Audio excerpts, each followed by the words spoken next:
Saint Leonard of Port Maurizio. 1676 Port மௌரிசியால பிறந்திருக்காரு. Paul Jerome கேசனோவா அப்படிங்கிறது தான் இவரோட இயற்பெயர். 13வது வயசுல இயேசு சபை ரோமன் கல்லூரியில சேர்றதுக்கு இத்தாலி போயிருக்காரு. மருத்துவ தொழில தேர்வு செஞ்சிருக்காரு. ஆனா கொஞ்ச நாளையே மருத்துவ தொழில கைவிட்டு இளம் துறவற மடத்துல சேர்ந்திருக்காரு.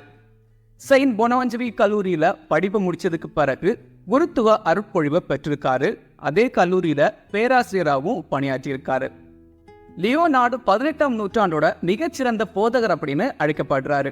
ஊர் ஊரா போய் மறையுரை ஆற்றியிருக்காரு. இவரோட மறையுரையை கேட்டு எக்கச்சக்கமான பேரு கிறிஸ்தவர்களா மாறியிருக்காங்க. திருத்தந்தை 12ஆம் கிளெமெண்ட் அவர்களும் திருத்தந்தை 14ஆம் பெனடிக்ட் அவர்களும் லியோனார்ட ரோமுக்கு அழைச்சு இவரோட மறைபரப்பு பணியை வெகுவாவே பாராட்டியிருக்காங்க. அது மட்டும் இல்லாம மிக முக்கியமான ராஜதந்திர பணிகளையும் ஈடுபடுத்தியிருக்காங்க. இங்கிலாந்து, ஸ்காட்லாந்து மற்றும் அயர்லாந்து நாட்டோட அரசரோட மனைவி மரிய கிளெமெண்டினாவோட ஆன்மீக வழிகாட்டியாகவும் பணியாற்றியிருக்காரு லியோனார்டு. கிட்டத்தட்ட 43 வருஷத்துக்கும் மேல அன்னை மரியாவோட வணக்கத்தையும் சிலுவை பாதை வழிகாட்டுதல்களையும் போதிச்சிருக்காரு.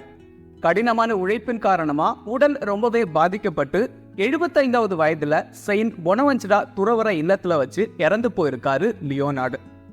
மறைப்பணியாளர்களோட பாதுகாவலரா Saint Leonard of Port Maurizio இருக்கிறதா நம்பப்படுது.